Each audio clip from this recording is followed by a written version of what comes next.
Hello, everybody. Welcome to Zelda Speedruns, broadcasting the Breath of the Wild All Dungeons Tournament 2023. We got the semifinals for you today. It's Tapir versus Noman. Commentating for us, we have Newborn and Salted. Say hello, everybody. Hello, everybody. All right. Thank you, Ricky, for the intro. Yeah, like Ricky said, we've got this is the semifinal of the All Dungeons tournament. Tournament's been going on. This has been a smaller tournament for our community. We host an any percent tournament through Zelda Speedruns, usually in the fall, and that attracts quite a bit more attention. I think we had a bracket of 32 runners for that one and a winners and losers bracket. So that one lasted for quite a while. This one has been a little bit shorter. We had a group stage that involved four groups of 3 runners each, and then the top 2 from each group advanced to the bracket play. So it was just 8 people, 3 total bracket rounds, and this is the second to final matchup of that round. Senor Tapir has been our first overall seed of the tournament, so he's got to come into this.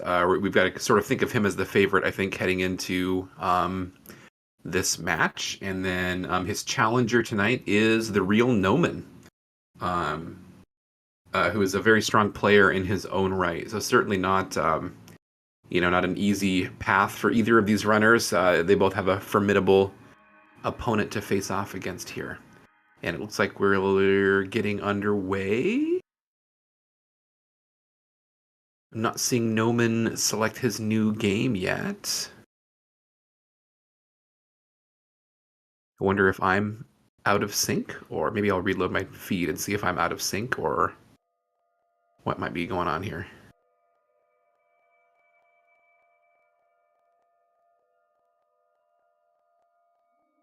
All right, there we go. Yeah, that was a me issue.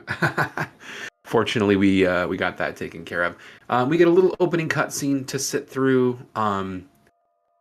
I'm going to assume that our audience tonight is probably a mixture of people who are familiar with Breath of the Wild, and then also some who might be interested in Zelda speedruns, but might not know too much about Breath of the Wild or the All Dungeons category in particular. So we'll try to cover some of the basics, but also not just repeat the same things that we talk about every single time here.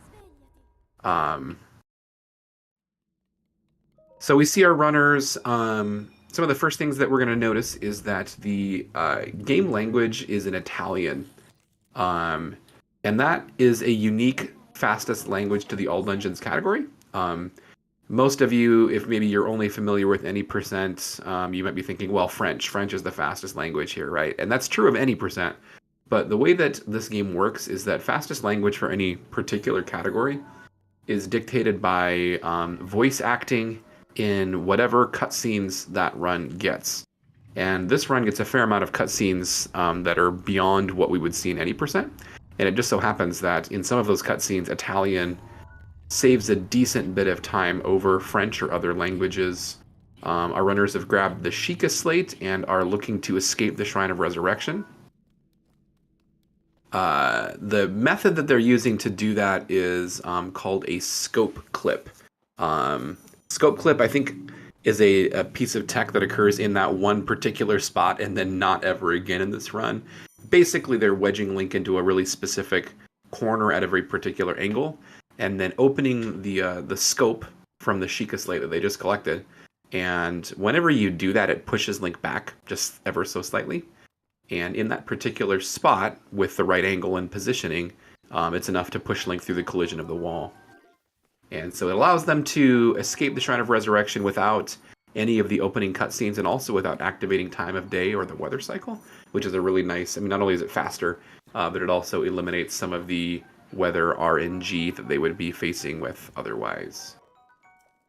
Our runners now are doing a quick little material gather, and you've just seen Tapir already finish his and Noman finishing, heading down towards the Temple of Time.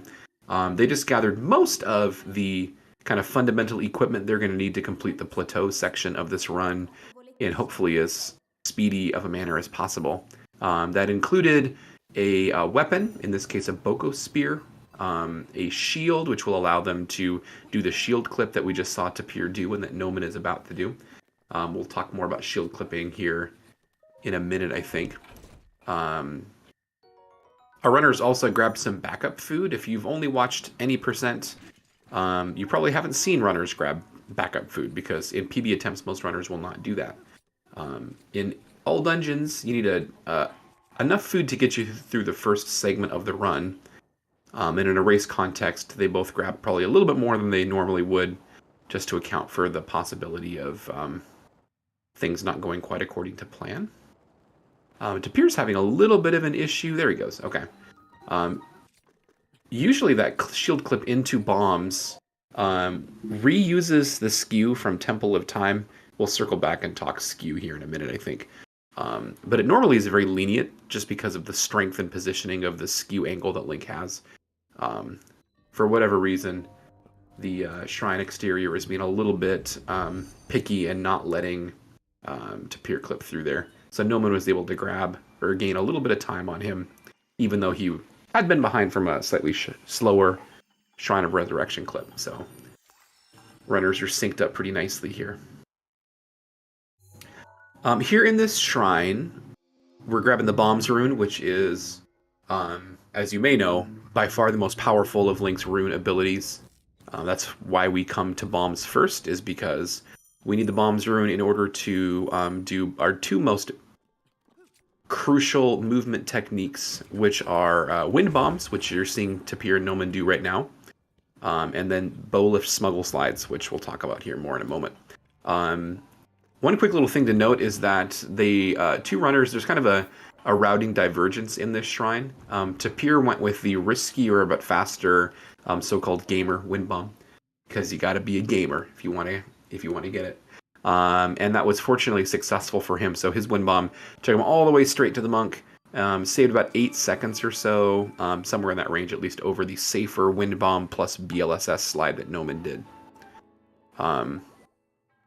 One of the interesting trade-offs, I think probably with any speedrun, but certainly with this, with Breath of the Wild and with this category in particular, is the question of how risky do you play it, especially in a race setting.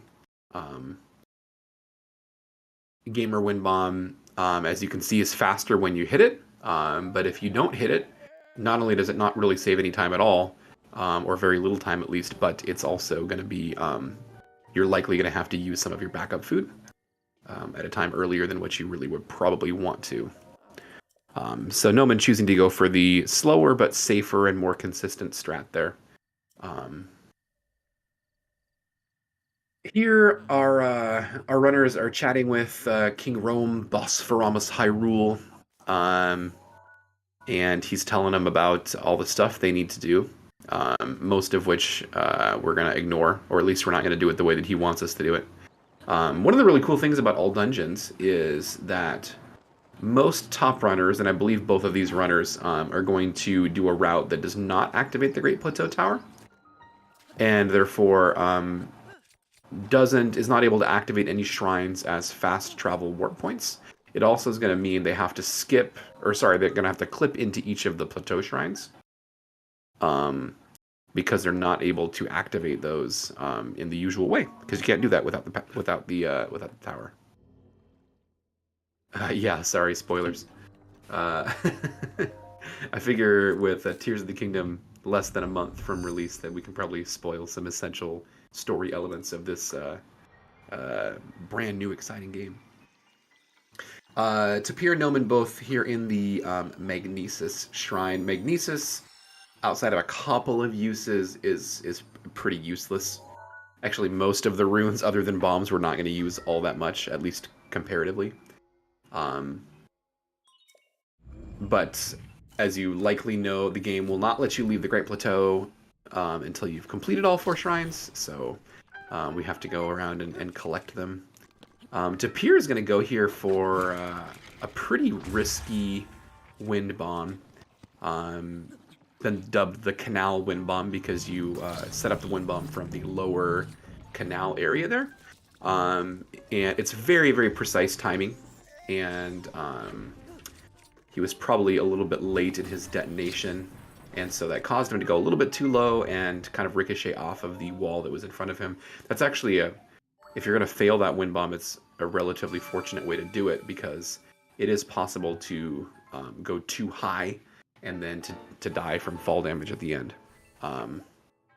That didn't happen. He was able just to run to the end, and Noman gains a little bit of time there, but Tapir avoids disaster. Noman, you can see again, kind of opting for the safer strategy of just running through the shrine.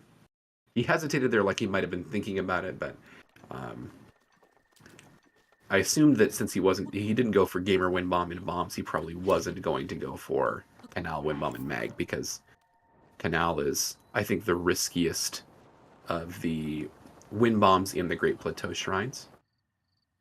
This next BLSS, and I guess we probably should briefly at least talk about what BLSS involves, is the trickiest plateau BLSS, because you have to go, as you just see Tapir doing there, kind of maintain speed up a slope. BLSS is great for horizontal movement, but does not afford any opportunities for increasing height other than by sliding up slopes like that. Oh, that's right. Okay, I was puzzled as to why Tapir was grabbing this wood, but I think he's using a different setup for one of the tricks that's to come later than Noman. Noman, you might have noticed, grabbed the ruby that's outside of Magnesis. That's a DLC item. He and Tapir would have discussed beforehand whether that ruby was fair game or not. And must have chosen to allow it. I know Tapir runs 100%, which requires that the DLC be uninstalled. So that's why, presumably, why he didn't go for that ruby. This race will probably take both of these runners' PBs are in the 1 hour 30 minutes range. So assuming they play, somewhat similar, or at least in that ballpark, we're probably looking at 1 hour and 35 to 1 hour and 40. Unless things start to go wrong, which of course we hope they don't. You'll notice that Tapir, because he had to collect some of the apples and wood, that allowed Noman to leapfrog him because Noman was not collecting those things. We're going to do a glitch called IST later in the run that requires a certain amount of scrap materials in your inventory. And Tapir is choosing to get those there. That will hopefully allow him to skip some things later that Noman's going to have to collect. There you see Noman and Tapir both executing the wind bomb here inside the stasis shrine. Both of them very successfully. You may have noticed them dropping the bombs in the air and then turning. That turn and the delay in detonation of the bomb allows for a lower, faster, more horizontal angle, as opposed to getting popped high up in the air, like you would with other wind bomb timings. Like, for example, the wind bomb out of the tree to get up to the stasis shrine requires a bomb placement that is very high, or that sends Link very high, because you got to get a lot of height to get up there over that cliff edge. A big part of not necessarily learning this game, but getting kind of proficient or optimizing your abilities in this game is learning how to manipulate wind bomb timings to get exactly the sort of launch that you want. Noman here you see sliding through the sky onto the Cryonis Shrine. Our runners are going to have to do a clip into the Cryonis Shrine, and then we're mostly done shield clipping, I think, for the rest of the run, except for outside of a couple of instances. This particular clip is a different one. It's an extended shield clip. It's a frame perfect trick. Noman here getting the correct frame on the second try. Just to quickly, I guess, explain the mechanic there. Very clean first try ESC from Tapir. Runners gain something called skew when they bonk their shield against a sloped surface. And for whatever reason, the way the game is coded, that angle gets stored. And so the next time Link shield jumps and unequips his shield, you'll see him kind of snap back to that angle that we call the skew angle. And so we're able to exploit and abuse that mechanic in order to allow Link to shield clip through things like shrine walls. The extended shield clip requires you to re-equip the shield on the second frame of Link's skew animation, so that's what makes it frame perfect. And both runners doing a great job of nailing that trick. It can be a little, it's not inconsistent in terms of like there's no RNG to it, but it can be sometimes a little bit tricky to hit the right frame there. We're heading out of our final plateau shrine, almost perfectly synced up here, which is always fun. The BLSS movement mechanic, we're going to see a ton of during this run. To quickly sort of explain how that works, BLSS was discovered in the fall of 2021, and it really revolutionized a lot of Breath of the Wild categories, in particular the All Dungeons category, for reasons we might be able to get into more later on. But basically, it kind of combines a couple of known glitches in a novel way. The bow smuggle, which allows Link to hold the bow in a weird animation while holding a bomb, and then a glitch called B-lock. And when those two are combined, it allows Link to hold an item at his side, and that item's collision basically pushes Link through the air. And you see both of our runners doing kind of a cool little setup here to get a very fast initial boost of speed off of that rock.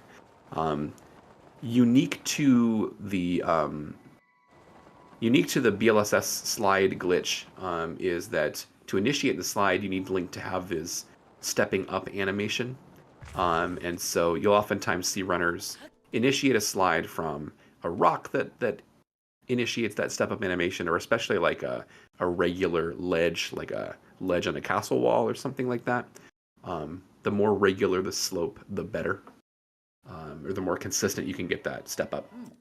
And so then once you're airborne, you have to hold down the B button and wiggle the left stick back and forth from the 9 o'clock to 3 o'clock position optimally, and not let it go to neutral, or not let it hang out in neutral at least. And how are you doing, Slide, Vivo? Nice to see you guys. Sick Noman emotes. And let's just get from place to place very efficiently, and also with the added bonus of not using any health. Wind bombs are great, but every wind bomb you do takes 1 heart of damage. And especially here early game, before we get a billion fairies in our inventory, we want to take as little damage as possible. Immediately after grabbing the paraglider, both of our runners dropped down and thieved the Boko of his Boko Spear. The Boko Spear is a garbage weapon, but it's a one-handed weapon. And that's a very important fact for the IST glitch that we're going to perform here in about 5 minutes from now. You cannot do the IST glitch without a one-handed weapon. So Boko Spear, some categories will implement a torch, or less frequently a one-handed sword like a broadsword of some kind. Before we initiate that glitch, though, there's a few more materials we've got to gather. So we're BLSSing here to the balcony on the castle, which is in this really fun unloaded state. And Noman is going to be doing, because of the IST setup he's going to do later, he has to cycle his inventory to arrange it so that the ruby is in the first slot of his materials tab. Both of them you see here gathering some arrows, some normal arrows, some ancient arrows, and then a royal bow. Because Tapir's setup is slightly different, he is not having to cycle his inventory in the same way. Interesting. I'm not sure that I've seen this movement before. Is he grabbing shock arrows? Fire arrows, perhaps? I'm not sure if Tapir has done this IST setup in the past, and I just have not noticed, or wasn't able to watch, maybe. Noman is doing the kind of more typical thing. Actually, neither runner is doing the typical thing, which is to do a wind bomb plus a midair wind bomb to the top of one of these malice pillars. Not the one that Tapir is on right now. They usually go to the one closest to Rito Village and then getting the step up off of those little textures there to head towards Rito. Noman opting to go up towards the Sanctum to get a very consistent step up and avoid having to do a midair. That's my method of choice. It's consistent with the kind of slightly slower but much safer approach that he seems to be taking so far. I'm really curious about Tapir, because the only other person I've seen do an IST setup that incorporates shock arrows is Moonswing. And Moonswing does a route that skips Gerudo clothing entirely. And so I'm wondering if Tapir has picked up that that unusual route and is going to be showing it off here. I'll have to keep an eye on that. Both runners, however, here at the Tabantha Fairy Fountain, they're going to grab at least one fairy, probably a second one for safety, or possibly there's some Endura carrots that give 2 hearts of healing. These fairies not playing super nice for Noman, unfortunately. Nice grab. The Mighty Thistle that you see them grab is not going to be used for attack food. It's a very low-level attack ingredient. Instead, it's going to be used as scrap for the IST glitch that's about to come. So, our runners here... okay.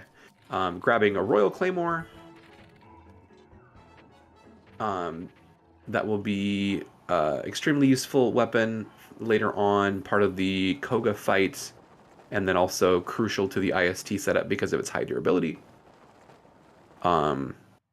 And slightly different kind of paths. Noman choosing to just wind bomb all the way to Rito Village. Tapir choosing to BLSS. And Tapir making it just ahead of Noman here. Noman's stuck doing a little climbing. That's okay. As long as after the cutscene he doesn't slide down. That happens sometimes. It's very unfortunate. So to talk a little bit about IST, in addition to BLSS, IST is the other thing that really kind of revolutionized the All Dungeons category, and really has revolutionized a lot of Breath of the Wild speedrun categories in the last, gosh, how long ago was IST discovered? Seems like a long time, 6-8 months, probably longer than that, maybe a year. IST is an inventory manipulation glitch that allows us to easily duplicate and corrupt items by transferring items between save files. And so Tapir and Noman here are going to initiate the Divine Beast quest by talking to the big owl Rito Chief and to Teba's wife. Those are just kind of necessary precursors. Then they're going to drop down to the shop and they're going to hard save. Everything that follows is going to look really wacky. They're going to hold some items. They're going to do a technique called hold smuggling. They're going to sell items in a way that appears to be very random. They're going to pick some things up and drop some things. And what they're fundamentally doing is they're arranging their inventory in a way that allows them to transfer either materials or equipment into this earlier save that you see Tapir making right now. This can be used either to duplicate item slots in the inventory, or more powerfully, it can be used when you transfer weapons, shields, or bows into a different save, because in those cases, the durability value of that item is overwritten onto the quantity of the item that slot it's replacing. And so we will see Tapir here wind up with a large number of fairies. Noman, with a slightly different setup, is going to duplicate rubies and wind up with 8 or 9 rubies that he can sell for all of the items that he might possibly be able to want or dream of. Additionally, our runners are going to wind up with thousands of arrows, both ancient arrows and, in Tapir's case, probably shock arrows, I presume, which is super cool. And basically, once they've got the fairies and the arrows, they've got all the attack power and all of the health they could need. They're invincible. And the rest of the run is just executing efficient strategies to complete Divine Beasts and do boss fights and things like that.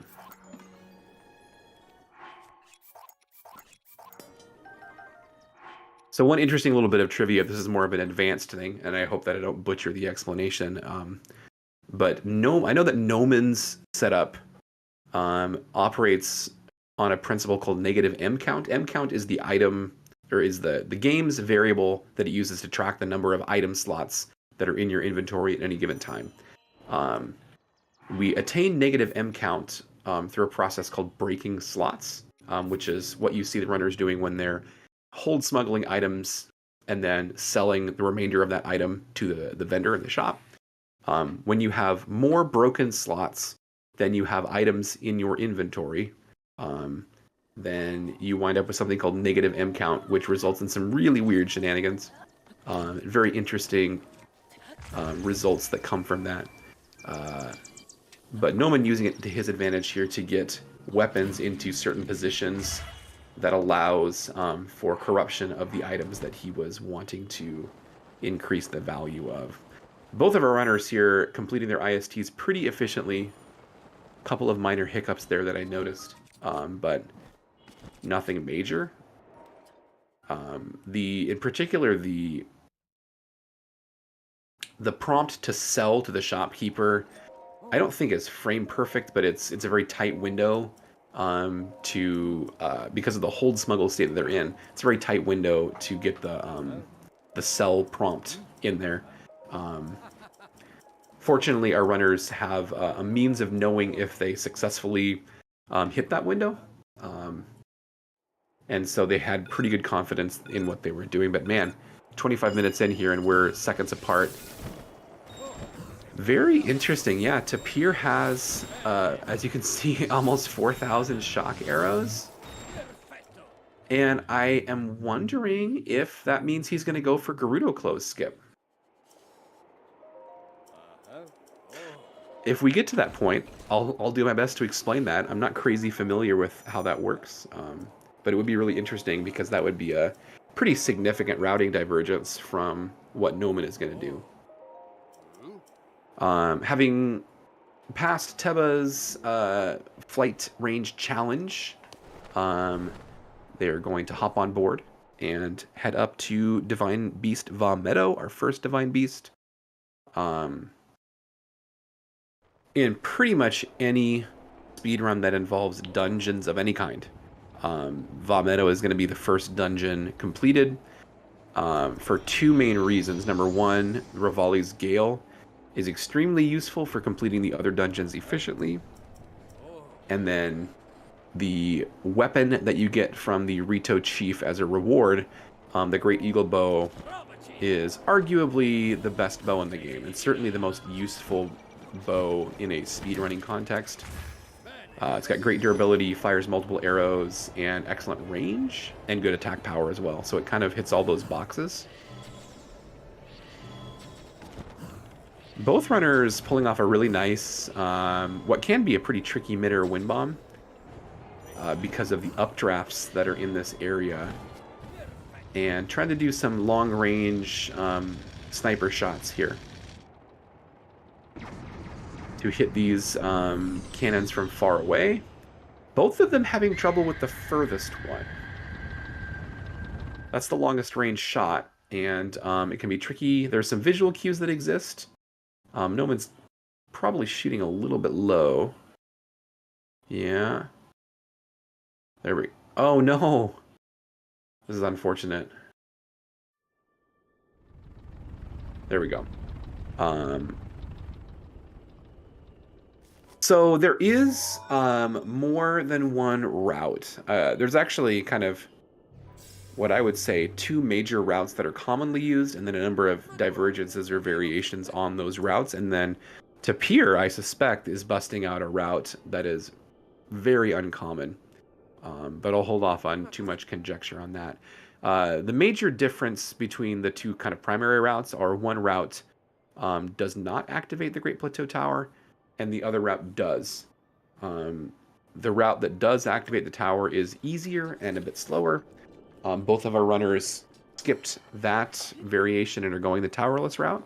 But we've also seen already some interesting routing divergences in just the individual choices that they're making in terms of IST setup and scrap materials gathered and even wind bomb paths from one place to another. One cool side effect of having basically unlimited health is that you can just tank damage through these malice goo sections. There's really nothing that can kill you. I didn't see exactly how many fairies each of them wound up with, but even 200 is more than enough to get you through the run. Tapir, they're very cleanly executing another extended shield clip. You might have noticed him getting skew up on the ramp, that sloped surface, and then kind of popping right through that kind of purple malice force field wall thing. Noman probably going to do the same thing here. Yep. Hopefully his is clean also. Oh, kind of getting trolled a little bit. That looked like the right frame. And somehow lost skew, so he's going to have to re-get skew here. Couple of little issues here, but there's still obviously a ton of run left. There we go. One of the side effects, by the way, of shield clipping is that it gives you something called glitched ragdoll state. And that state basically prevents Link from being launched, so prevents wind bombs from working. And so you just saw Noman blow himself up there. That knockback damage, that kind of entering the ragdoll animation, even if it's just briefly, removes the glitched ragdoll state and will allow the next wind bomb to work. Some kind of cool little individual strat choices here. You see Noman, whereas Tapir opted for a mid-air wind bomb to get from one wingtip to the next, Noman hopped into a BLSS slide, which is, I suspect a little bit faster when done well, and Noman did that pretty darn well. And this final terminal strat's kind of a cool one for... I don't know how new this is. I just picked it up pretty recently. We used to do a thing where you hit that stasis object 3 times, and then you had to drag this fan with magnesis into the wind gust. But it turns out if you just hit it once and then bomb arrow the fan as stasis expires, the gate drops down and pops it right through, which is pretty cool. This fight against Wind Blight is pretty straightforward. When you got Ancient Arrows and a Royal Bow, or soon a Great Eagle Bow, none of the bosses are all that scary, especially considering that they can't kill you. But optimizing the fights in some cases can be tricky. Tapir doing a really nice job getting headshots, using the Royal Bow and Ancient Arrows to deal a lot of damage. Noman, they're intentionally going for a body shot as opposed to a headshot. How quickly the Blight gets up off the ground is determined by reaching a threshold of damage. So one body shot and one headshot gets him up off the ground in a more optimal way than if you went straight headshots. And cool, Noman abusing bullet time there to get lots of shots in, not having to worry too much about headshots versus body shots. They're just kind of able to spam arrows and take them down.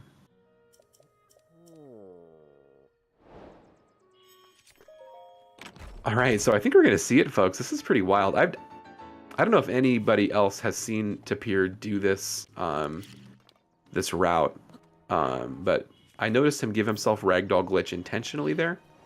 I know that Moonswing was doing that so that he was able to light a fire at Gerudo Town, up above Gerudo Town with a bomb arrow, and not knock himself off the tower. Actually using ragdoll glitch to his advantage there. So I'm guessing we're going to see Tapir doing this close skip, which is really interesting. Hopefully it works out okay. So basically what he's going to do, if I understand this correctly, is he's going to land... Normally you have to have the Gerudo clothing to get into Gerudo Town. If you try to enter Gerudo Town without having the proper clothing, the guards will kick you out, and it wastes a ton of time, and you normally have to go buy clothes from this vendor at Karakara Bazaar, and the whole exchange, takes a little bit of time. Costs 600 rupees. And what he's going to do is skip that entirely. The way that he will do that is if you land on the very top of the palace that Riju, the Gerudo chief, lives in, you're able to land there without triggering the we're going to kick you out sort of thing. Like you're able to land there safely even though you don't have the clothes. And then he's going to use basically the same glitch, or at least a variation of the glitch that is used in the early Master Sword speedruns, where he's going to sleep at a campfire and look straight up into the sky. And that's for some reason going to cause the game to basically forget where he's at. And it will give him enough time to hustle down into the throne room and enter the Riju cutscene. Once you've entered that cutscene, you can progress the quest, and you'll get kicked out afterwards, but you've done the thing that you needed to do, and you can go on and head to the Iga clan hideout. And so he needs to get a fire going. He's going to do that by carefully shooting a bomb arrow just far enough away to light the fire without blowing up the wood. What happened with Noman? I missed whatever happened with Noman. It looked like he must have dropped the slide. Oh no, Noman.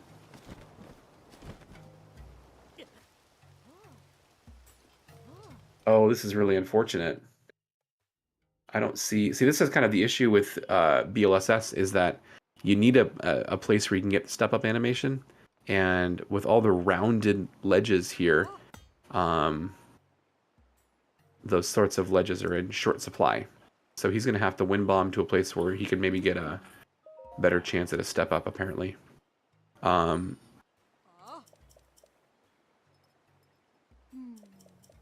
Tapir, meanwhile, I got completely distracted by Noman. Slept at the campfire and absconded his way right into Riju's throne room successfully.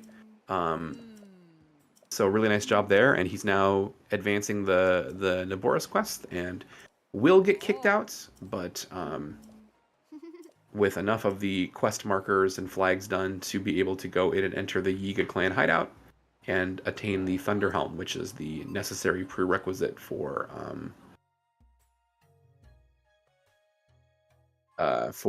activating or being able to enter Va Naboris later on. And Vlad is bringing up an interesting point here in chat, which is that there did used to be more movement creativity. One thing, there are tons of glitches that are being used right now, an interesting variety of them, especially with this variation that Tapir is using of the route. But all dungeons used to be one of Breath of the Wild's most difficult categories. And the reason for that was before BLSS and before IST, you had to move really, really long distances. Health routing was really tight, and wind bombs aren't great for very long distance travel, so runners would have to learn a bunch of really difficult BTB setups and basically chain BTBs. By the way, BTB is the tech that Tapir is using right now, which has unfortunately become mostly obsolete, where he's landing on his shield on an enemy in bullet time, and the physics interaction is sending him flying. That used to be the primary way that you'd get around in all dungeons. And all of those setups are very difficult. Or they're not all very difficult, but they're all unique. They all have their own timing. Some of them are quite challenging. And so all dungeons used to be about very carefully managing health, learning a bunch of really precise BTB setups to get from one corner of the map to the next. And then BLSS comes around, and if you can get up high and find a place where you can get a step up, you can very efficiently move literally from one corner of the map to the other. without using any health, without requiring any stamina usage or stamina management. And so BLSS made the movement of the category significantly easier. Then when IST comes along, and you're able to duplicate an incredible number of fairies and huge attack power with ancient arrows, the boss fights become pretty trivial, and the category overall becomes much, much easier to, at least easier to complete a run. It's still obviously very competitive, and to get a top time, you have to be very good. But it doesn't have the same level of kind of punishing, brutal movement and tight health routing that we saw previously. And yeah, Vlad is right in pointing out that some variations of the route did use stasis bounces, which are very timing intensive. They're very interesting, but super, super difficult. I don't know that I ever successfully pulled one off. Didn't put a whole lot of effort into trying, but... Tapir there had a little bit of difficulty clipping into the Yiga hideout. The clip is actually very simple.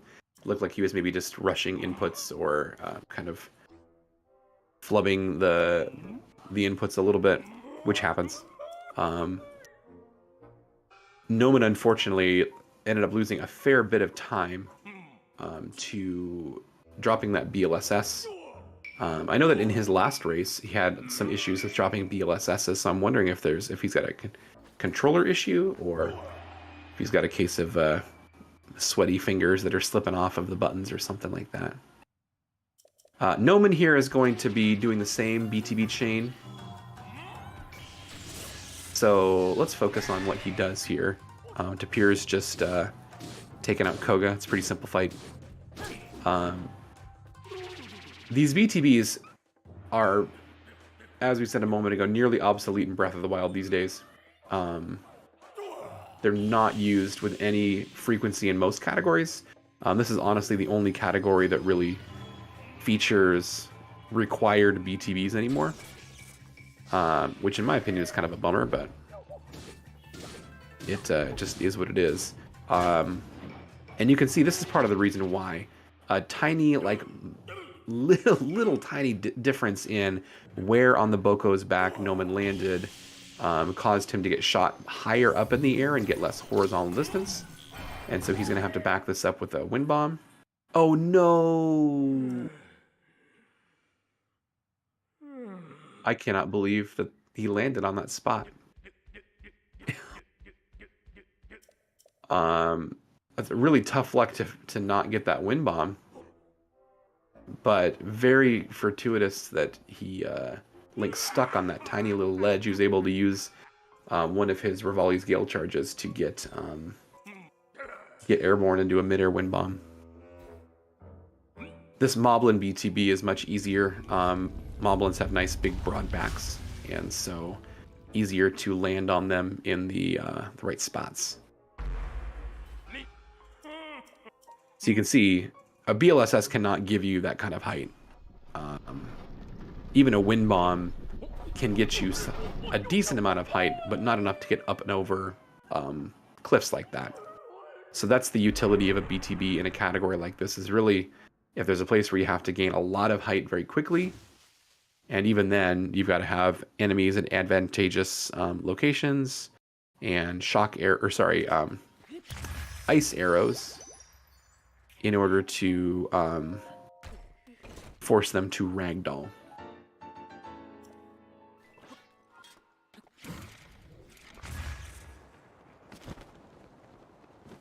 Sorry if there's a little bit of background noise here, folks. So if either of our runners had activated the Great Plateau Tower, they would have activated the Shrine Warp Point near Gerudo Town.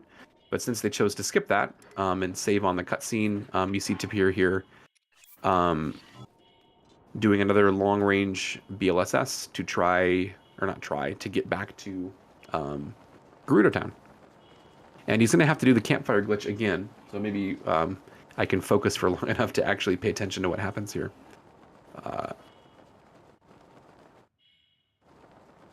it is he's really well executed the first one, so hopefully it's as smooth the second time around. You have to get back into Gerudo. You have to get back into Gerudo Town to talk to Riju once again, so that she meets you at the southern outpost in order to do the assault on Von Aboris. He must not have liked his campfire position there at first, so let's see how this goes. Another really nice use of Ragdoll Glitch to prevent him from taking knockback there.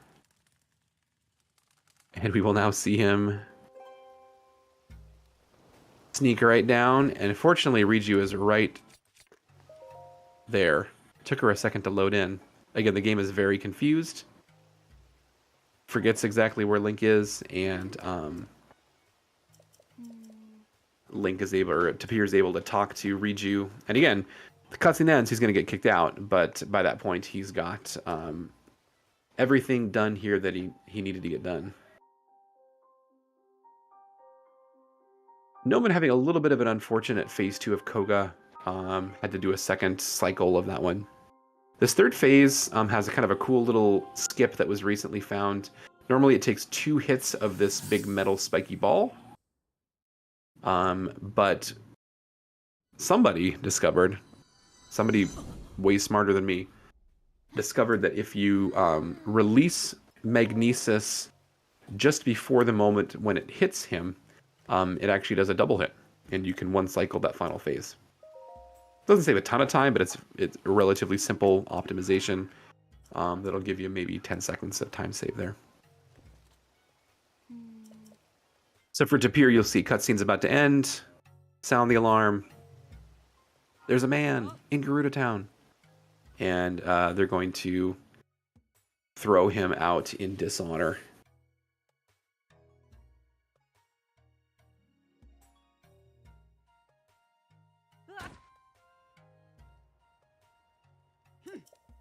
At spear point, no less.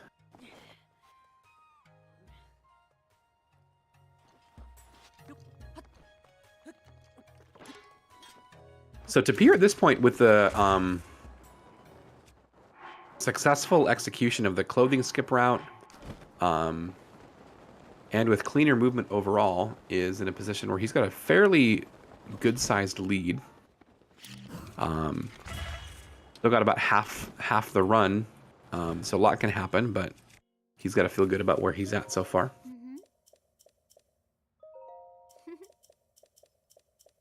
And Noman's going to have to look to gain some time where he can.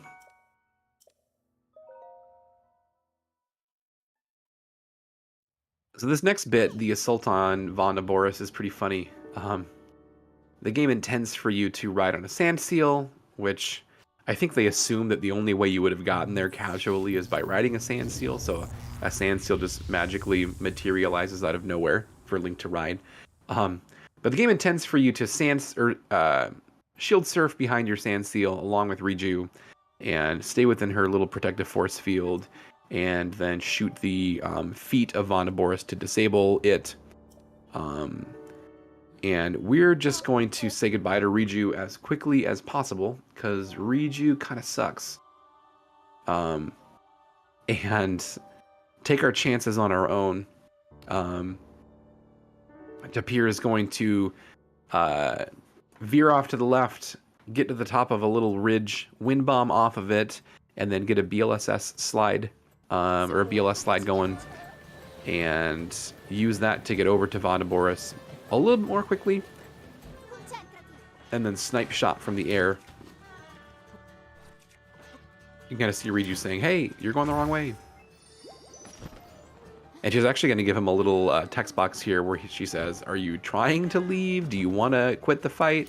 And you have to be very careful not to say, "Yes, I want to quit," because you'll lose like 2 minutes having to go back to the outpost and then do the cutscene again. Super annoying.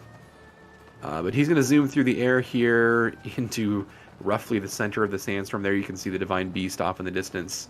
And he's got to get 4 very quick shots off with the Great Eagle Bow and bomb arrows. One kind of difficult thing here is you saw him just stop in midair. That's because he was wiggling fast enough to hit the game's speed cap.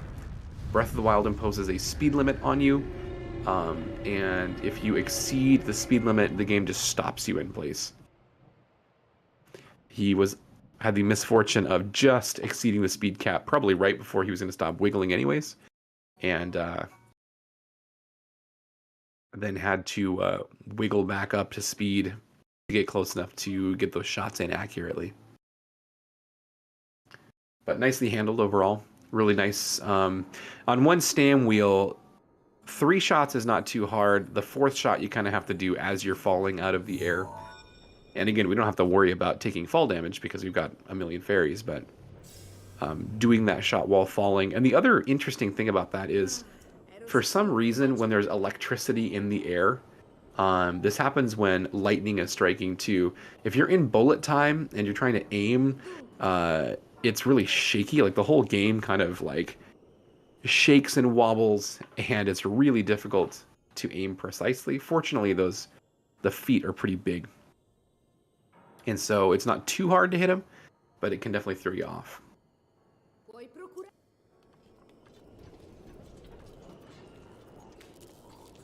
So we'll see Noman, I assume, do the same thing. Yep, looks like he's heading off towards the ledge here. There is, looking over at Tapir's feed here, there is a new strat.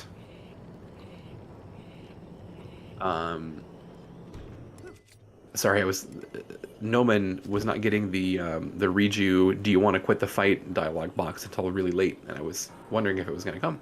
It would be really bad to get that dialogue box after you've already initiated the slide, because it would interrupt it for sure. There's a new strategy in Naboris that allows you to skip turning the big wheel that you saw Tapir do just a minute ago. Doesn't look like either of our runners are going for it. Noman dropped out of that slide a little bit far away for comfort, but he should be able to get these shots in. Oh, he's going to get the cutscene, but that's not too bad. Those shots should be fine, I think. Oh no! What? Like those shots were almost about to hit the foot, and then the cutscene happened. Oh, thank you, Celia. I appreciate it. Alright, disaster narrowly averted there by Noman.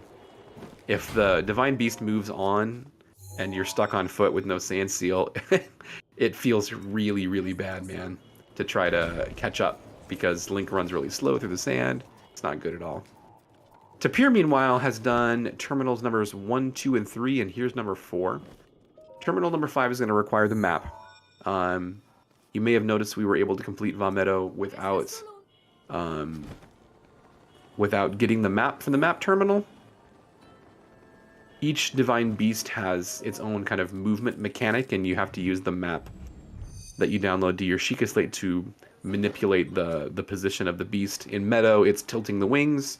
We can do all that stuff we can get all the terminals without moving the wings. That is not true of any of the other Divine Beasts. They all have terminals that are difficult or impossible to get without rotating. In this case, rotating the kind of barrel sections of the camel's belly. Noman is down 1 Rivali's Gale charge, so he's going to have to do probably a backup strat later on.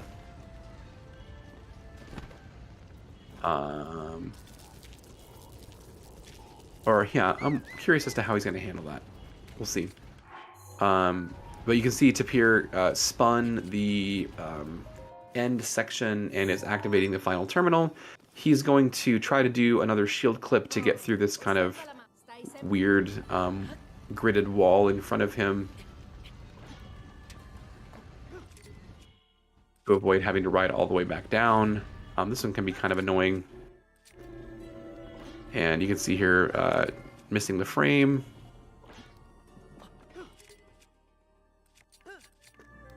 Oh, man, he got scammed. That's really rough. That first terminal, by the way, that Noman just did, that is deceptively difficult. It's really actually an ingenious strat, and I didn't explain it at all when Tapir did it, but we're basically using shock arrows to cheese the puzzle. The game wants you to line up two like electrodes and connect to the circuit to make the elevator rise and the neck lift up, and we're just like, nah, that's kind of slow. So we shoot a shock arrow with the duplex bow, and it illuminates the circuit for long enough to okay, interesting. Illuminates the circuit for long enough for the neck to raise briefly, but you have to hop in there while the neck is still raising and activate the terminal and slip out the back. And the timing it's not super tight, but definitely is challenging at first. And it's one of the very few things that can go disastrously long in Vaudemoris. Tapir, phase 1 of this Thunderblight fight is very easy, and phase 2 can go sideways. And it looks like it is going a little bit difficultly? That's not a word. Looks like it's going a little bit rough for Tapir here. You have to use Magnesis, one of the few Magnesis uses in this run, to lift one of those metal spikes to make Thunderblight electrocute himself. You can't damage Thunderblight when he has his shield intact. So in phase 1, we use the Claymore to break the shield when he does his little attack rush thing. And then he's vulnerable. In phase 2, he's way up in the air. So we have to use the metal spikes to like basically make him electrocute himself, which causes him to be vulnerable to damage. And then we can spam Ancient Arrows with the Great Eagle Bow. The Great Eagle Bow, by the way, should last our runners the entire run. Actually, the most ideal thing is for it to break at the very last shot of the Calamity fight, because that makes menuing a little bit easier for Dark Beast. But a lot of runners will not aim for that because they like to play it a little bit safer. That is what that extended shield clip should look like. Noman did a great job there. I mean, a second try clip is still saves time over having to ride the ride all the way around again. There's an element of RNG to this Thunderblight fight. As far as we know, there's no way to manipulate whether or not... Oh dear. Oh no! Oh, that was dicey. He was having a hard time getting up on the...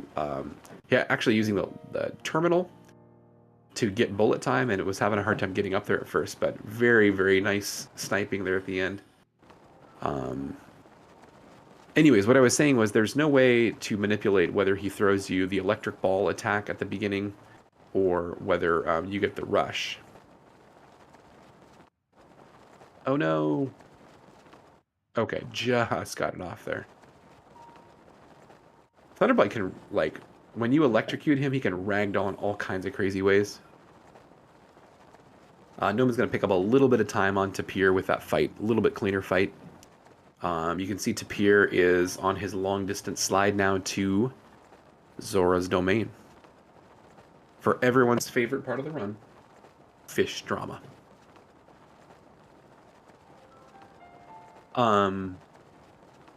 Interestingly, even though they didn't activate the tower, the game still allows you to fast travel to Divine Beasts. Because for some reason those aren't linked to having activated the tower. And we get a good look here at Tapir entering Zora's Domain with the whole entire area completely unloaded, which is a pretty big trip the first time you see it.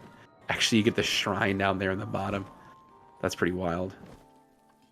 He's having to navigate into this blind, which is crazy. You can see Muzu just lurking there in the middle of the air.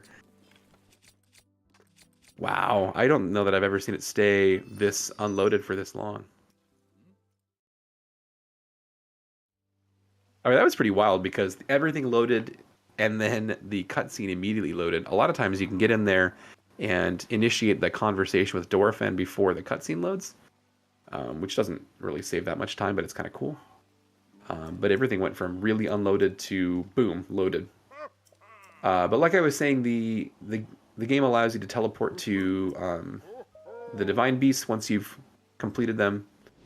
And it turns out that Naboris is in a really good spot for BLSSing because it's very high up on the mountain and it has a very easy step up there. Yeah, and as Vlad is noting in chat, you can go back to Shrine of Resurrection. Wait, is that true even if you haven't activated the opening cutscene? I thought that you had to activate the opening cutscene in order to be able to warp back to SOR. I could be wrong. Oh, okay, I see. So assuming if we had activated that cutscene, then we could warp back. Yeah, I get what you're saying.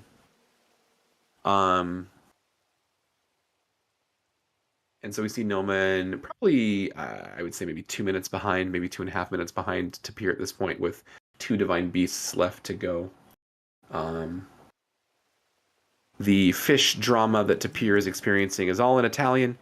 So, yeah, you can't really see what's being said, but you can trust me when I say that it's a gripping and dramatic tale full of love and loss and prejudice and Sidon fist pumping a whole lot. Thank you, Tapir. Tapir checking in with the D's Nuts joke.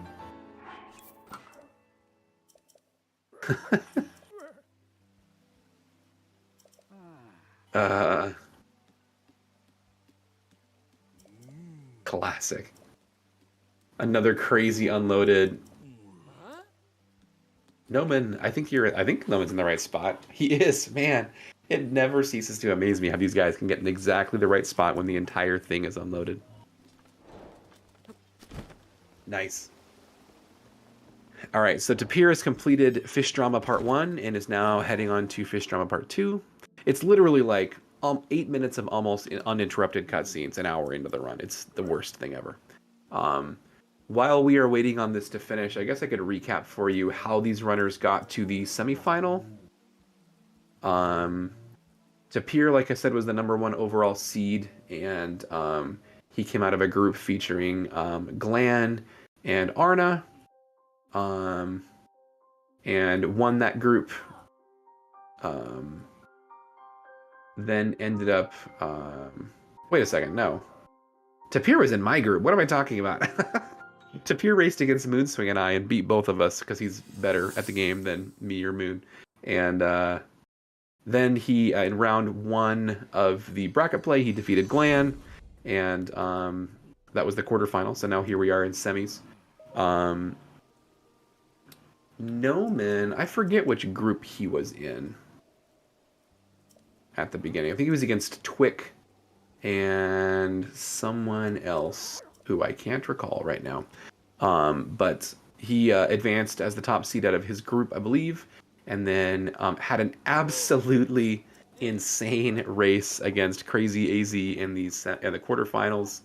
I don't know how easy it is to find VODs of ZSR broadcasts, but if you can have time to go back and watch that race, it was one of the most nutty races I've ever seen. It's not often that an hour and 40-minute-ish category, hour 45-minute category comes down to a less than half-second difference in the end. I won't spoil it in case you want to go watch it. But he prevailed after a hand retime. Oh, Ricky popping in there. What an MVP. You could scroll through there if you wanted to see, or at least watch the ending, because it was literally insane. It was crazy.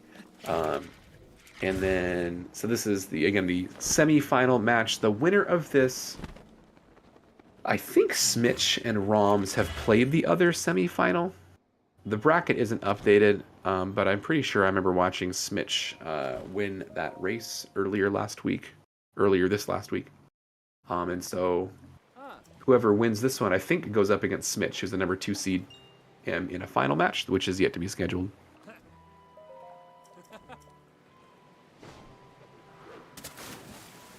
Let's see. Other fun facts. I could make up fun facts about our runners. Noman is best friends with the Situation from Jersey Shore. But not with Snooki because they have bad blood. Goes way back. And Tapir is an Olympic-class surfer. Likes riding those barrels, and he eats avocado toast for dinner every night. How he stays at the top of his game. The truth of those aforementioned fun facts cannot be questioned. Tapir taking on the Varuta entry quest. There's the glowing pink orby things up top here. He's going to try a tricky little pre-fire to get the first one. He nails it. Are we going to see a one cycle here? One cycle on one wheel of stamina is tricky. He's going to go for it, though. 2 orbs down, 3 orbs down. Very nicely done. Very nicely done. That's a hard strat, so props to Tapir. Right, exactly. So on one wheel of stamina, that one cycle is only viable if you get the pre-fire, which Tapir did. It's not as easy as he made it look. And then with the amount of gliding you have to do, you have to be very efficient with your other 3 shots. Fortunately, the Geb, the Great Eagle Bow, we call it the Geb for short, has a relatively quick fire rate, so it fires more quickly than other bows would. The Swallow Bow, which I think both of our runners still have in their inventory, also has a nice fire rate as well, so you'll see some runners use that instead to save durability on the Great Eagle Bow. It's also particularly punishing to miss that one cycle, because one of the funny things about that Varuta assault is that if you only have shot 2 of the orbs, then you have to drop back down. Then if only 2 of them are activated, then the game will spawn, or Ruta will spawn 3 ice blocks that it hurls at you, and you can take care of those pretty quickly with Cryonis. But if you get 3 of the 4 and have to drop, then it spawns 10 of them. And it's a lot harder and slower to deal with 3, or with 10 than it is to deal with 3. That's the only way to listen to metal, in my opinion. Alright, so Varuta, also with a slight reroute or a new strat coming in here in the last couple of months. Oh, interesting. I've not seen anybody do that before. Tapir there snuck in a quick shot at the Malice Eye later and still managed to get the terminal activated in time. Noman also going for a cheeky one cycle here. Gonna be tight. Got it. No, what? What happened there? I think maybe he dropped too low and made Ruta angry. That's rough. I don't even know if you can shoot it from down below. I know you can pre-fire, but I think the reason the pre-fire works is because you're riding the waterfall up by the time the arrow hits. I could be wrong about that. See, now you have to do all of these ice blocks, and they're terrible. That's really unfortunate. I feel like Noman got trolled pretty hard. Yeah, dropped a little bit too low, I guess. That's the only thing I can think of. And now, of course, the game puts him on the other side from this last orb, so he's got to glide over. Tapir, meanwhile, got his first 2 Ruta terminals. The first terminal that he got in the middle of that water wheel used to be the last terminal, but just within the last, I don't know. I guess some runners, in particular Hundo runners, oh no, have been doing that terminal first for a while. But the viability of doing that in AD is relatively recent. Tapir got really unfortunate and knocked against the side of Ruta. And is now having to deal with the Guardian. And that is likely to mess up the cycle of the other water wheel terminal. Not losing a ton of time there, but certainly frustrating for him, I'm sure.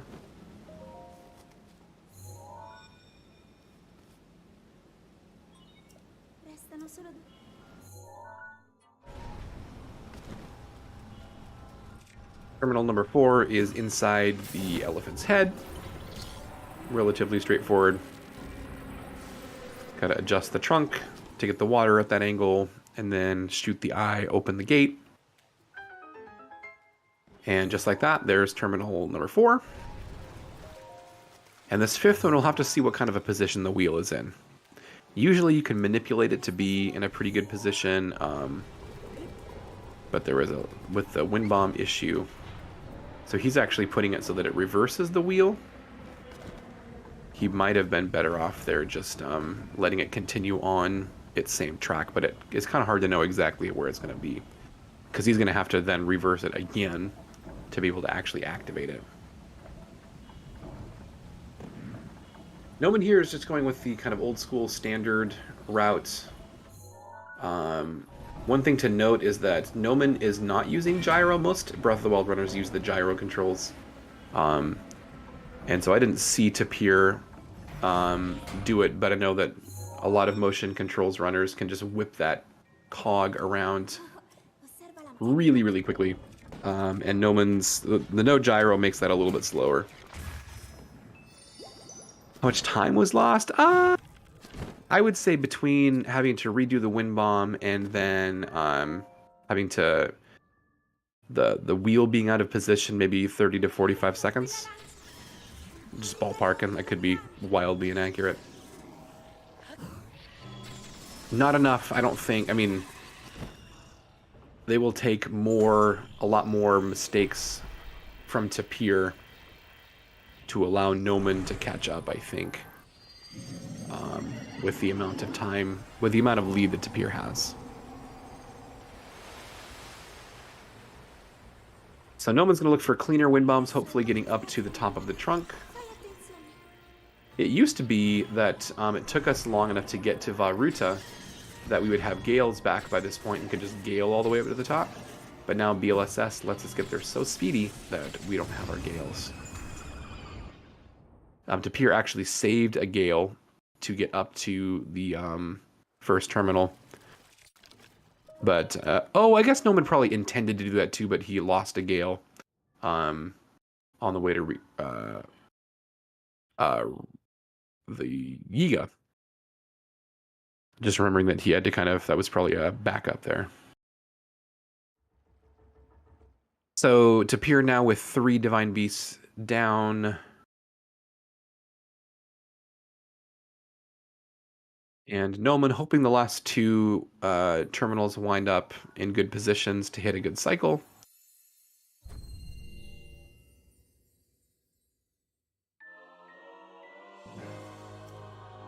Very nice.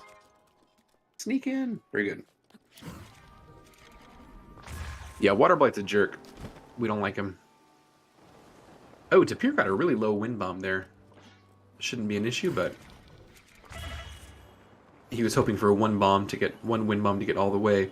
So the reason why this terminal that Noman is activating, most runners have moved to doing it first, is that terminal is bound by the water wheel cycle, and that one you can't manipulate easily except for by the cryo block thing that he just did. By galing at the very beginning, we can get the first possible cycle there, and then we're not limited by it later on.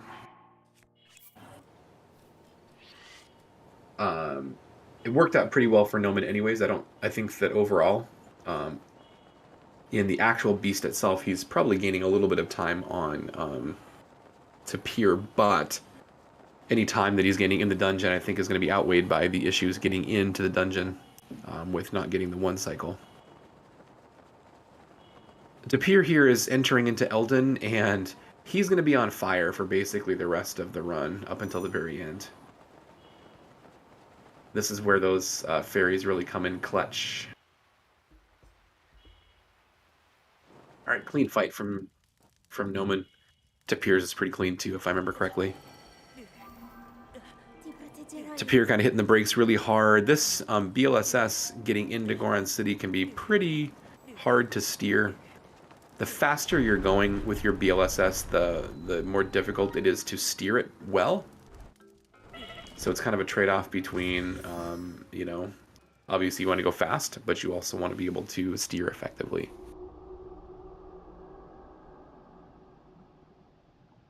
Yeah, if I'm remember the time that Tapir finished route, we're looking at about a 2.5 minute differential, somewhere in that ballpark at least.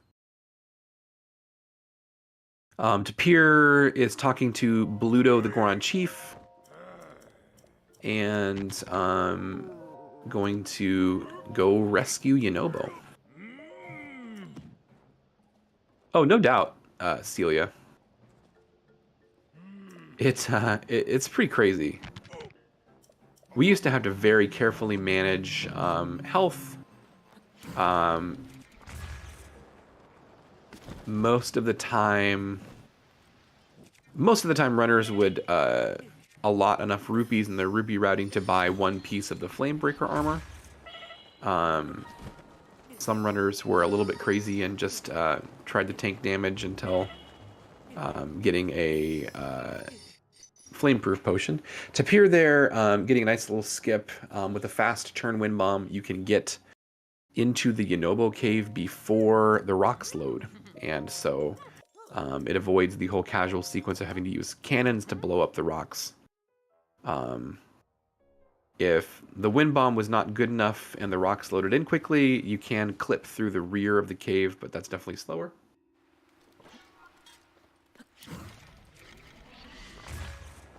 And getting a very nice fast wind bomb back to Bluto. Very efficient Yunobo rescue there. Yunobo, of course, everybody's favorite champion's assistant, not annoying or terrible at all. Everyone loves him. I've never once seen a Breath of the Wild runner try to yeet Yunobo off a cliff out of anger and frustration. Right, for sure, Celia. And actually, one thing that we haven't really talked about is there's not a whole lot of really important super launches. But in categories that are very wind bomb intensive, this category is more BLSS intensive.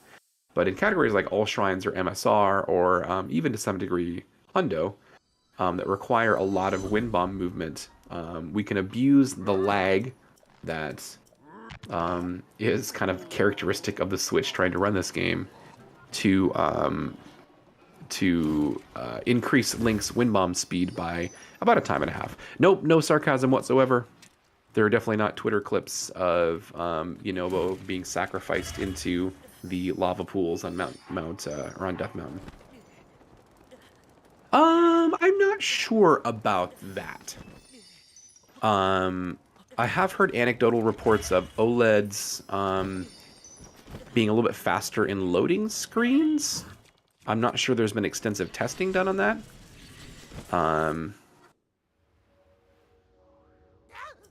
But I don't know that it's any easier or more difficult to get lag on an OLED. I do know that playing in handheld mode, it's very, very difficult to get lag. For some reason, I don't really know why that is, but there's a lot of reasons not to run on handheld mode, but inability to get lag is one of them. You're right, exactly, Vlad. Oh man, Noman just snuck in there. See those rocks?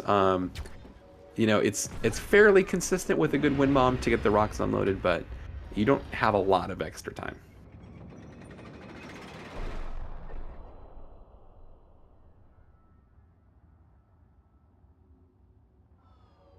Yeah, speedrunners have a love-hate relationship with lag, because too much lag can cause wind bombs to fail.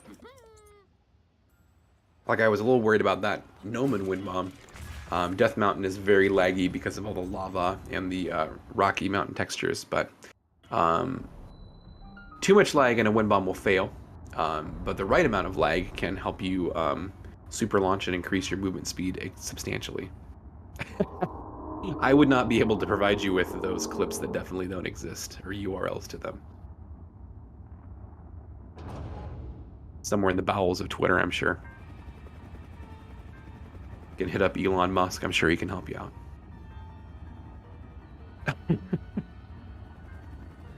12 FPS intermittently. Nice.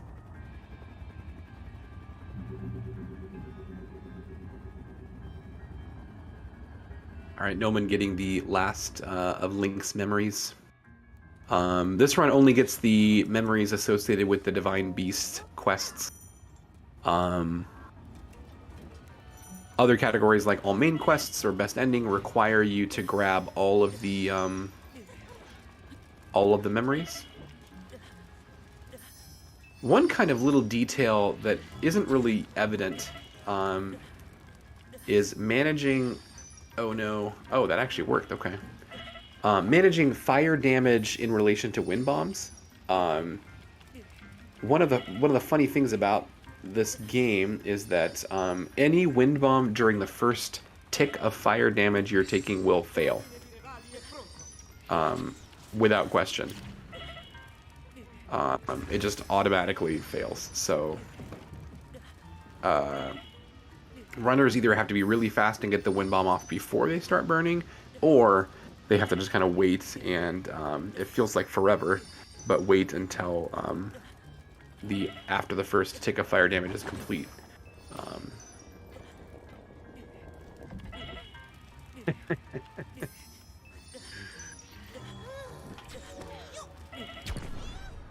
Oh, that makes sense, Swiffy. Yeah.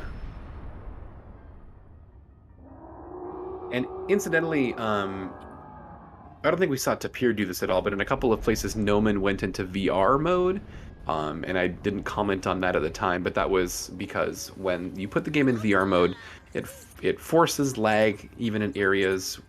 Well, it makes it easier to get lag in unlaggy areas because the game essentially has to render twice. And so it's easier to get lag in places like Gerudo Desert, where otherwise it is pretty difficult. This Yunobo escort sequence is 8,000 times easier than it used to be, because it turns out when you have a billion ancient arrows and unlimited fairies, you can just tank your fire damage and shoot the sentries out of the sky. Curiously, I don't know that it's a ton faster, because you're still limited. Ooh, Tapir getting a diamond and a ruby out of that rare ore. You're still limited by how fast Yunobo will go. Like that, it's kind of capped at that. So the goal here is to go at least fast enough that Yunobo doesn't stop or slow down. But you really can't do a whole lot to speed him up. You can see Tapir trying to get some sick pre-fires in on these next set of Skywatchers here, or not Skywatchers, sentries? I think that's what they're called. Guardian sentries. One thing that actually blew my mind is that the sentries have a decent amount of health. Like if you were to, shoot them with regular arrows or even elemental arrows, it takes a lot to knock them down. But two bomb blasts is all it takes. If you can get them with bombs, not bomb arrows, but just your regular remote bombs, they go down. How many arrows? It depends on what variation of the setup they're using. Generally, around 4,000 ancient arrows, or in Tapir's case, 4,000 shock arrows. I didn't see how many ancient arrows he started out with after the IST. The reason why thousands, by the way, having a rough time getting these. But see, you can waste as many shots on these as you want, as long as you don't break the bow, because you've got so many arrows, and because Yunobo is slow as hell anyways. The number of arrows that you wind up is determined by the piece of equipment that you use via the IST process to corrupt the arrow amount. So whatever durability that item has times 100 is the amount of arrows that you have, because for some reason when the game interprets the durability amount and converts that to quantity, it reads the durability in a factor of 100, or by a multiple of 100. So like a 47 durability weapon would give you 4,700 arrows. Whereas a 10 durability weapon or a 10 durability shield or something, if you were to overwrite that onto the item that you're duplicating, you would get 1,000. it's very fortunate for us that that the durability variables work in that way, where they're multiplied by 100 essentially. All right, Tapir is heading into our final Divine Beast. Rodania is really cool on the inside. There's a couple of nifty little strats. And because the beginning of it is dark, you're doing a lot of the first section of it blind, which I don't want to spoil speedrunning secrets, but it isn't that hard, or it isn't as hard as you would think. We've got some pretty good visual cues for some of these blind shots that he's going to do. Noman, meanwhile, coming up on the second cannon of 3. So Tapir's going to light that torch, going to use bomb arrows to blast open the metal doors, or at least to knock away or blow up the wooden bar holding them in place. And then that shot that he threw behind him with bomb arrows is to release a metal cube, which will be used for a later terminal. This is a really cool little shot here. We use the duplex bow for that because with one shot you can both take out the Guardian and light the torch there that raises the gate to the map. It's not as hard as it looks, I guess is what I'm trying to say. When I first saw runners do this, I was like, holy cow, how do they do that? It looks crazy. But a little bit of study of the visual cues, and, you know, it's not murderously hard. It looks really cool, though.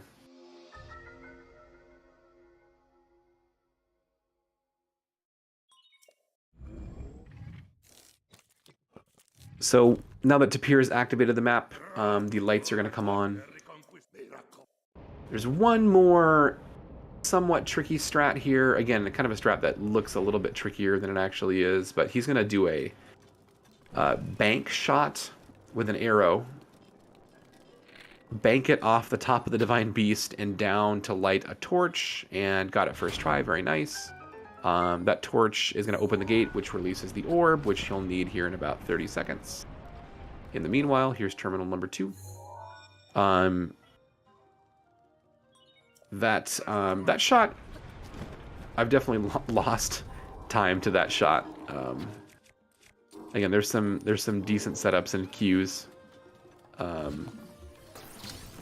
but it's still one that can go wrong, especially if you're short on arrows. I didn't see exactly how many regular arrows Tapir had, but it sometimes works out that you get here and you only have maybe 3 or 4 regular arrows left, and you can't use a shock arrow or an ancient arrow or any other kind of arrow for that matter. It's got to be a regular arrow that can be lit on fire. Oh no, that's not a cue at all. Yeah, and Celia, you're exactly right. That's another really cool thing, is that you can just octopus yourself through the door. I don't know if that was something the developers intended or if it was an oversight, but when it's in this position, if it's rotated the other way so that it looks more like an eye, then he won't fit through there. But when it's vertical like that, you can just jump up, and he kind of sits on the little ledge, and then you can crouch down and crouch your way right through it. Thank you, game developers. All right, Tapir's getting his final terminal just as Noman is beginning. And at this point, once Tapir defeats Fireblight, Fireblight's a pretty easy fight. No comms curse, sorry.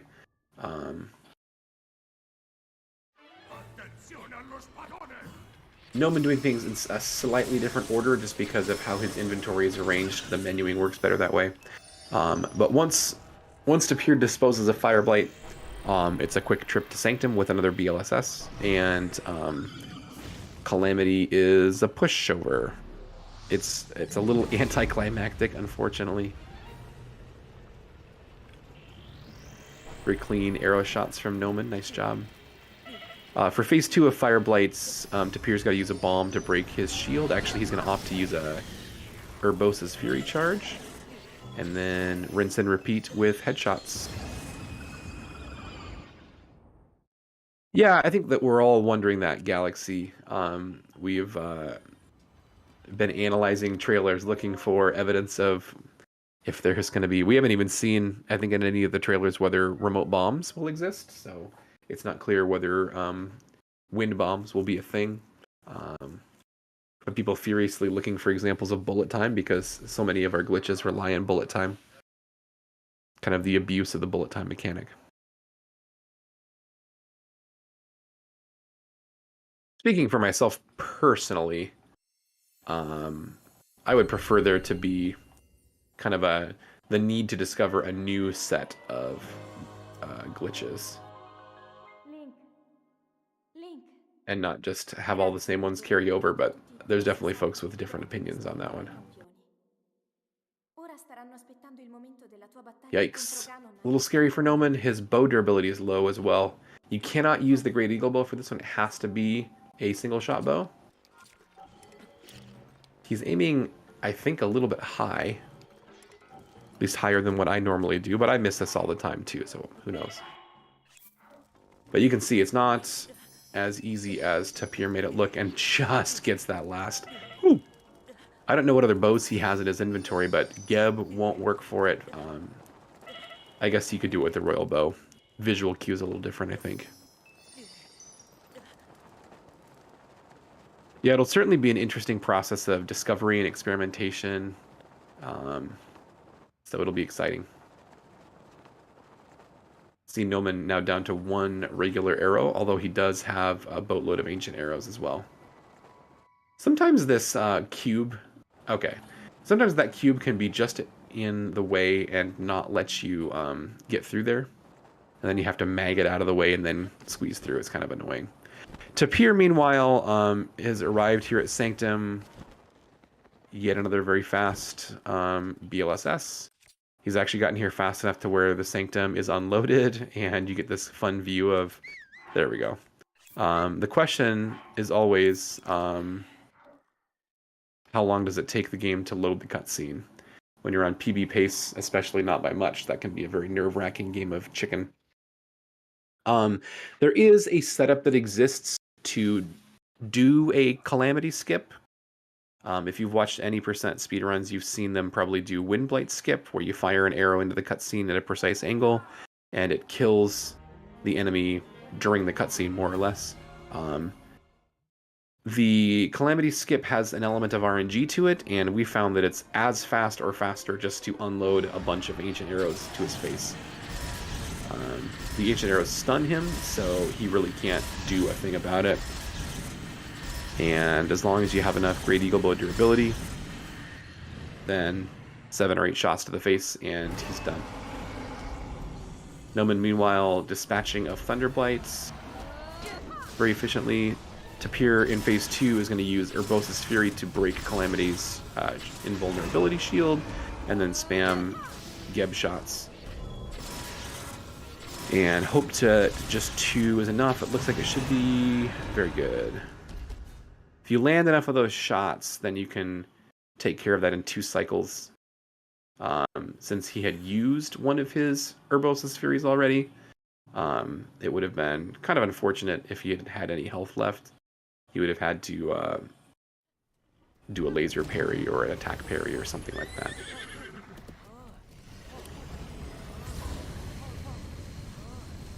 And very nice job with Noman on Thunderblight or Fireblight. You see that Noman saved his Urbosa's Fury. I presume as a safety strat. Tapir is not grabbing the Bow of Light, so kind of a fun little thing is that if you have ancient arrows will take care of these glowing spots on Dark Beast's body. You don't have to have the Bow of Light. I think the game kind of assumes that you'll take the Bow of Light, but if you have the bow durability and the ancient arrows, then you can save the, I don't know, what, 3 or 4 seconds of text box, and Tapir feels confident in his durability. You can see the Bow of Light kind of sadly waiting out there saying, please take me, and we're not going to do it.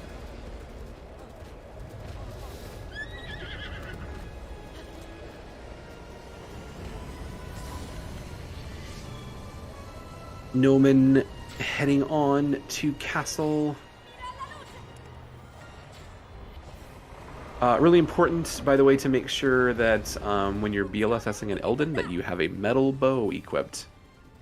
Because even if you get out, the bows are on a wooden bows when they catch on fire have 30 seconds, and if they're still on fire in 30 seconds, then they break. They're gone forever. And even if you get out of the burn zone and Link's body stops burning, the bow will continue to burn unless you put it out, which means ending the slide. So pretty unfortunate if you forget to equip the right bow. Very nice pre-fire from Tapir on that belly shot. Both of these guys are good any percent runners as well, so they know the strats to optimize the Dark Beast fight. Tapir's got a really nice run here, actually.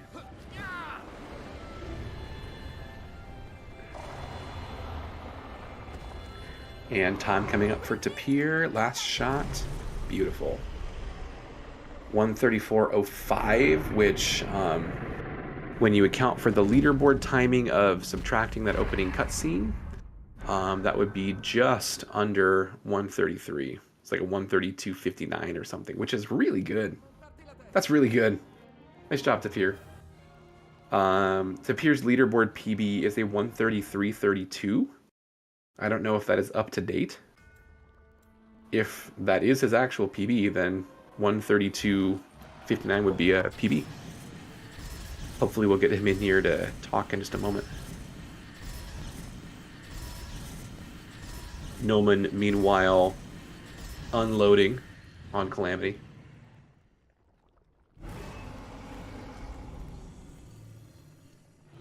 And he's got all three Furies here, so we'll have no trouble ending Dark Beast's whole career, except for Geb durability. Hopefully one more Fury and Royal Bow. Is it going to be enough? It is. Okay. Had me worried there for a moment. Yeah, Noman used some extra Geb shots on the trying to get that Ruta assault, and that probably contributed to the lack of durability. So he's going to go ahead and pick up the Bow of Light. Put some beacons on Dueling Peaks for us.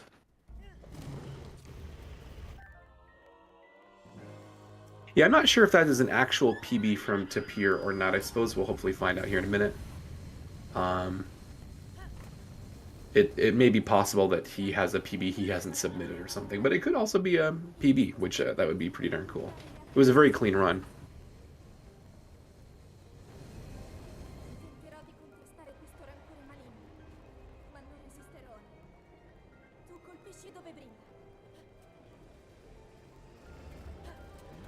Yeah. If so, then very cool.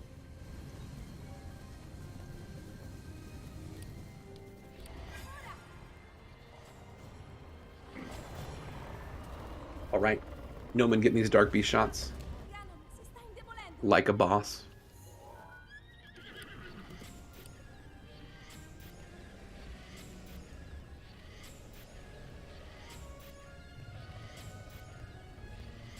And truly a man of the people, Noman dealing Dark Beast Scan and an Enema of Light.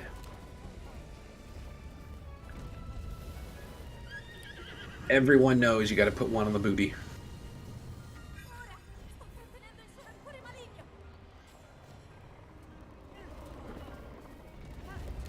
The hitboxes on these light spots on Dark Beasts, especially on his side, those first two rounds of light spots have really weird hitboxes, and there's times when you like hit him dead center, and the game's just like, nope.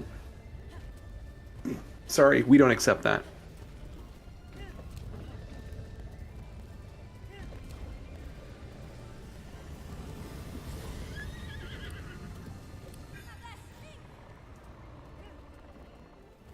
All right, one shot left for Noman.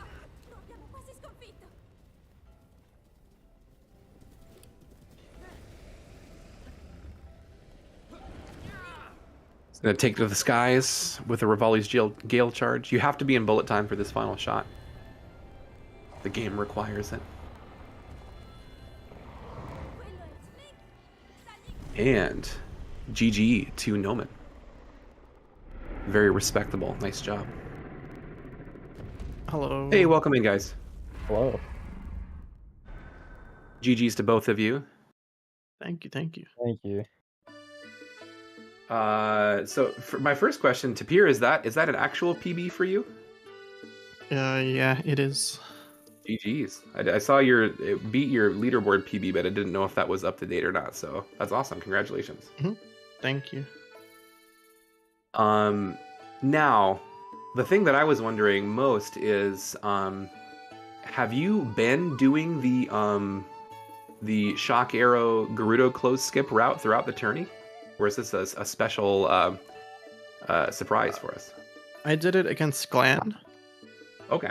And nice. That went pretty bad. I was like, I learned from my mistakes during that race. I understood what was going on better. Sure. So I was like, okay.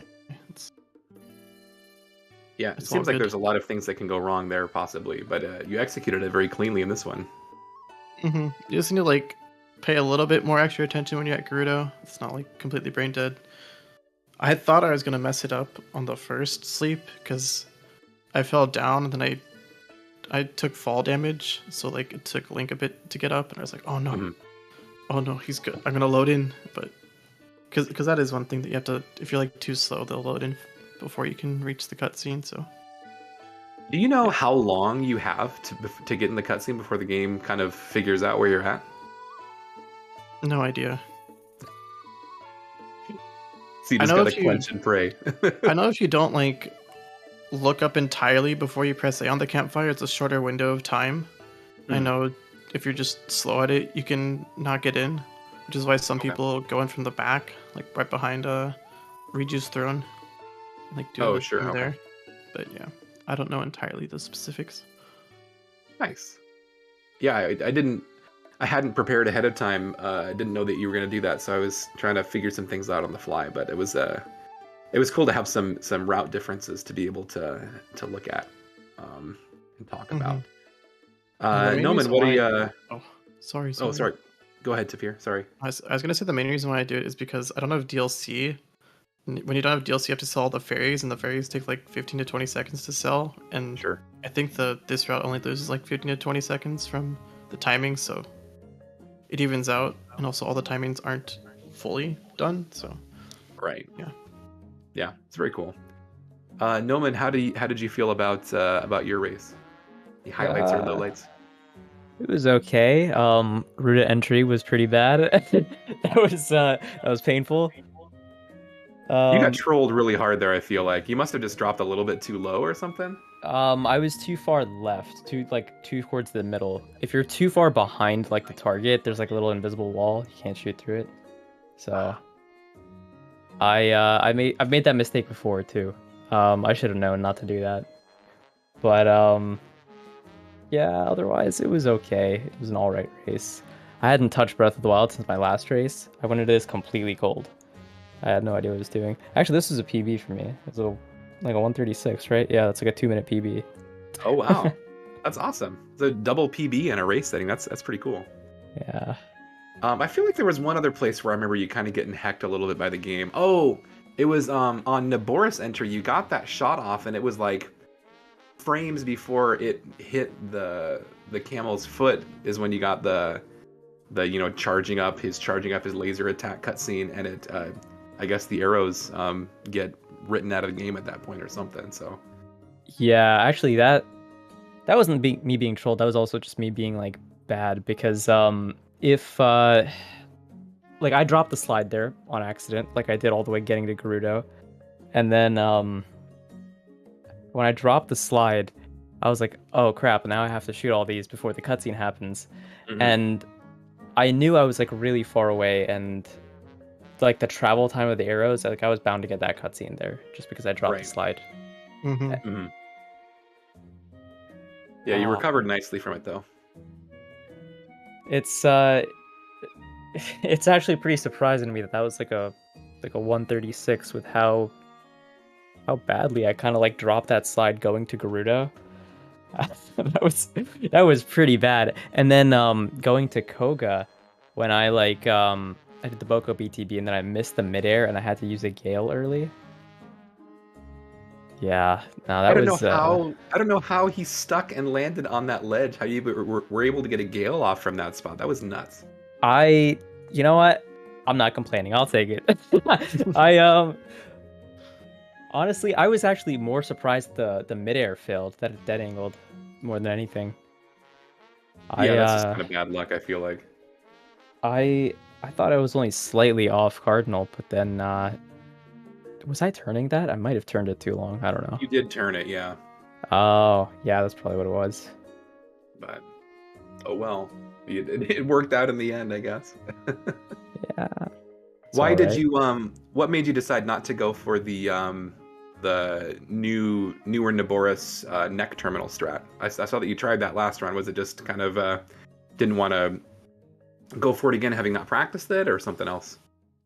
Well, yeah, like I said, like I didn't play since the last race, and I messed it up in the last race. So I was like, you know what? I'm just not going to do it. It saves like 5 seconds, so what's the point? If I mess it up, I lose way more.